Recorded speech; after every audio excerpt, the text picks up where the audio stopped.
Hello everyone, welcome to your YouTube channel the concept. आज हम बात करेंगे बहुत ही ज़्यादा important topic, land revenue system in British India. British काल में जो भी लैंड का रेवेन्यू सिस्टम थे उनके बारे में जानकारी प्राप्त करेंगे। बेसिकली उस टाइम 3 रेवेन्यू सिस्टम थे, जमींदारी system, Mahalwari system, ryotwari system. आज हम इन तीनों के बारे में बात करेंगे। इसकी एस्टेब्लिशमेंट कब हुई, किसने शुरू किया था और किन एरियो में ये लैंड रेवेन्यू सिस्टम फैले हुए थे। बेसिकली ब्रिटिश काल में ये लैंड रेवेन्यू सिस्टम चलाने का मेन पर्पस था मेजर रिसोर्स ऑफ इनकम। अंग्रेजी सरकार के लिए, या आप बोल सकते हैं ब्रिटिश ईस्ट इंडिया कंपनी के लिए मेजर सोर्स था उस टाइम ये लैंड रेवेन्यू सिस्टम। इसी वजह से इन लैंड रेवेन्यू सिस्टम को ईस्ट इंडिया कंपनी ने भारत में चलाया था। बेसिकली आपके लैंड रेवेन्यू सिस्टम 3 टाइप के हैं और ये लैंड रेवेन्यू सिस्टम हम बात कर रहे हैं इंडिपेंडेंस से पहले की। तो 3 तरह के आपके लैंड रेवेन्यू सिस्टम देखे जाएंगे। फर्स्ट है आपका जमींदारी सिस्टम, जिसे परमानेंट सेटलमेंट सिस्टम भी कहा जाता है। Permanent settlement system. दूसरा है आपका महलवाड़ी सिस्टम। तीसरा है आपका रेतवाड़ी सिस्टम। और बेसिक डिफरेंस इन तीनों में क्या है, मोड ऑफ पेमेंट, किस तरह से करों को दिया जाता था लैंड रेवेन्यू टैक्स के अंतर्गत अंग्रेजी सरकार को। चलिए शुरू करते हैं लैंड रेवेन्यू सिस्टम के बारे में। पहला है हमारा जमींदारी सिस्टम, जिसे हम परमानेंट सेटलमेंट सिस्टम भी कहते हैं। परमानेंट सेटलमेंट सिस्टम, इसको इंट्रोड्यूस किया गया था लॉर्ड कॉर्नवालिस के द्वारा और इसे इंट्रोड्यूस किया गया है 1793 में। इसकी इंट्रोडक्शन की गई थी परमानेंट सेटलमेंट एक्ट 1793 के अंतर्गत। बेसिकली इसको इंट्रोड्यूस किया गया provinces of Bengal, Bihar, Orissa and Varanasi. Bengal के, बिहार के, उड़ीसा और वाराणसी के प्रांतों में इसे इंट्रोड्यूस किया गया था। जमींदारी सिस्टम के अंतर्गत जो जमीनों का मालिकाना हक था वो था जमींदार के पास।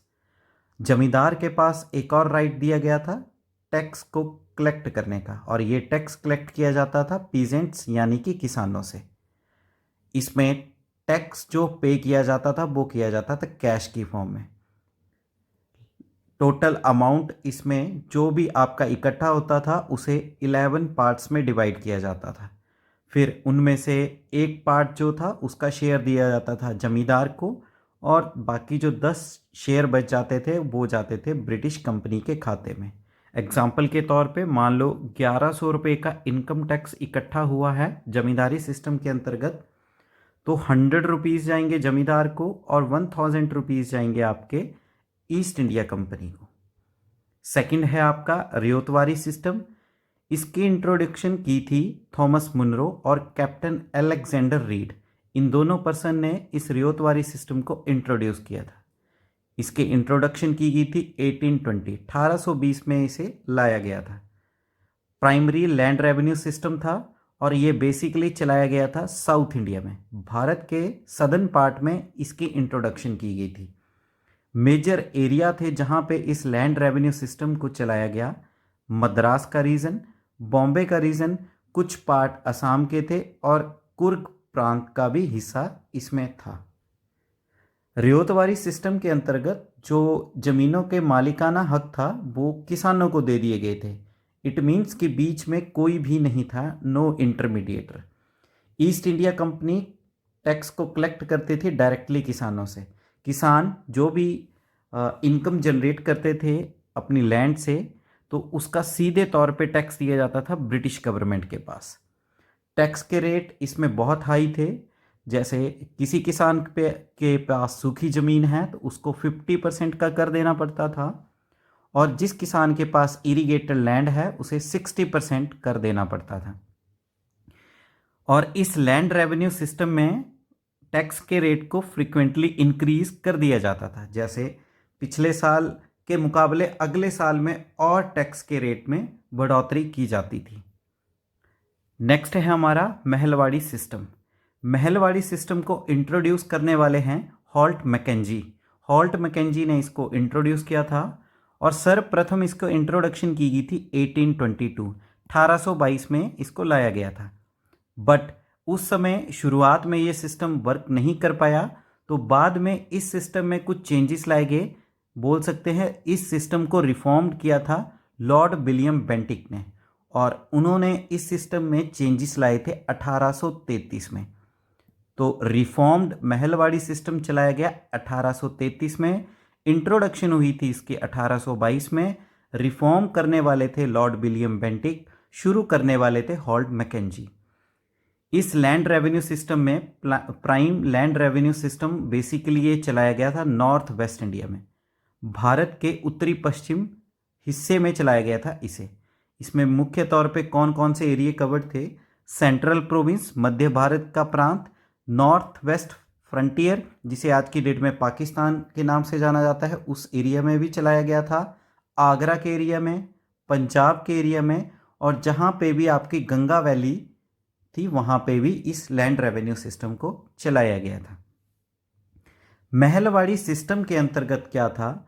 लैंड्स को डिवाइड किया गया था महाल्स में। महाल्स, ईच महाल, हर एक महाल एक या एक से अधिक गांव से मिलके बना होता था, और जो भी पूरा विलेज या महाल था उसको एक सिंगल यूनिट के तौर पे कंसीडर किया जाता था टैक्स इकट्ठा करने पे। जैसे मान लो कि एक गांव को एक महाल बोला जाता था और उस महाल को एक सिंगल यूनिट बोला जाता था, और फिर उस महाल से टैक्स को इकट्ठा किया जाता था। इसमें एक विलेज हेडमैन होता था, जो महाल का होता था उसको एक विलेज हेडमैन बोला जाता था। कई जगहों पे उसे लंबरदार भी बोला जाता था। बेसिकली इस लंबरदार को एक ड्यूटी दी गई थी टैक्स को इकट्ठा करने की। ये लंबरदार फार्मर से टैक्स को इकट्ठा करता था और उस टैक्स को ब्रिटिशर्स को हैंड ओवर कर देता था।